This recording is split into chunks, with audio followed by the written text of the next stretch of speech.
எங்களை பொறுத்தவரையில் வந்து அரசியலமைப்பு தீர்மானிக்கிற விஷயம் வந்து இது சுமந்திரனுக்கோ சுரேஷ் பிரேமச்சந்திரனுக்கோ கஜேந்திரகுமார் பொன்னம்பலத்துக்கு உரித்தான ஒரு விஷயம் அல்ல.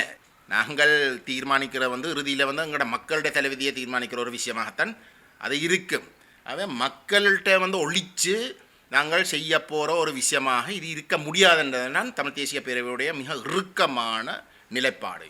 இந்த சட்டத்தரணிகள் சங்கத்துடைய முயற்சியிலேயும் கூட முதல் கட்டமாக கூட நாங்கள் அவர்களுக்கு வந்து சிவில் சமூகத்தையும் வந்து நாங்கள் முழுமையாக மக்களுக்கு தெரியக்கூடிய வகையிலையும் சிவில் சமூகத்துடைய பங்களிப்பும் முழுமையாக இதில் இருந்தே ஆக வேணும் என்ற விஷயத்தையும் வந்து நாங்கள் வலியுறுத்தினோம். ஆனால் அந்த இதுலேயும் வந்து சுமந்திரன் வந்து அதுக்கு எதிர்ப்பு தெரிவித்தார். இந்த தமிழ் சட்டத்தரணிகளுடைய முயற்சியும் வந்து எங்களை பொறுத்தவரையில் வந்து ஊடகங்களை வச்சுக்கொண்டு நடத்துறதுக்கு தான் நாங்கள் விரும்புகிறோம். தலைவிதியினை தீர்மானிக்கின்ற விடயம் ரகசியம் பேணுகின்ற விடயமாக இருக்கக்கூடாது எனவும் தமிழ் தேசிய பேரவையின் தலைவர் பாராளுமன்ற உறுப்பினர் சட்டத்தரணி கஜேந்திரகுமார் பொன்னம்பலம் தெரிவித்தார். தலைவிதி தீர்மானிக்கிற விஷயம் ரகசியம் பேணுகின்ற ஒரு விஷயமாக இருக்க முடியாது, இருக்கவும் கூடாது. நாங்கள் சட்டத்தரணிகள் சங்கத்துக்கு வந்து இன்னும் ஒரு முக்கியமான விஷயத்தை நாங்கள் சுட்டி காட்டியிருந்தோம். அந்த கூட்டத்தில் வந்து அதுக்கு பிறகு பேசப்பட்டு ஊடகங்களுக்கு அறிவிக்கப்பட்ட விஷயங்கள் எங்களுடைய அமைப்பினுடைய அனுமதி இல்லாமல் இணக்கப்பாடு இல்லாமல் தான் அறிவிக்கப்பட்டவை.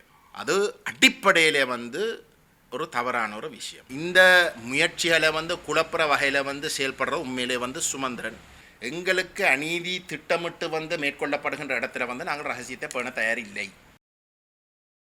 புதிய அரசியலமைப்பு விவகாரத்தில் தமிழ் சட்டத்தரணிகள் பேரவை செயற்படும் போது தமிழ் தேசிய பேரவையினால் ஈழத்தமிழர் அரசியலமைப்பு நிர்ணய பொதுச்சபை உருவாக்கப்பட்டமை இதனை குழப்பும் விடயம் எனவும் இலங்கை தமிழரசு கட்சியின் பதில் தலைவர் தெரிவிக்கின்றார்.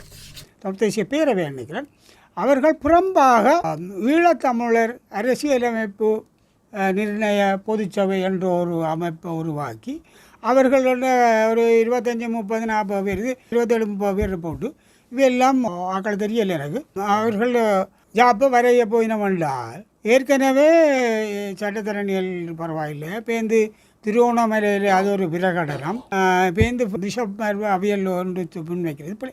இப்போ எல்லாரும் பரவலாக கொண்டு போகிற சரி செய்கிறேன்னா இப்போ ஓமண்ட அந்த கூட்டத்தில் பங்கு பற்றிய தமிழ் தேசிய பேரவை புரிதாக துவங்கினது எந்த வகையில் நியாயமன்ற எனக்கு விளங்கல.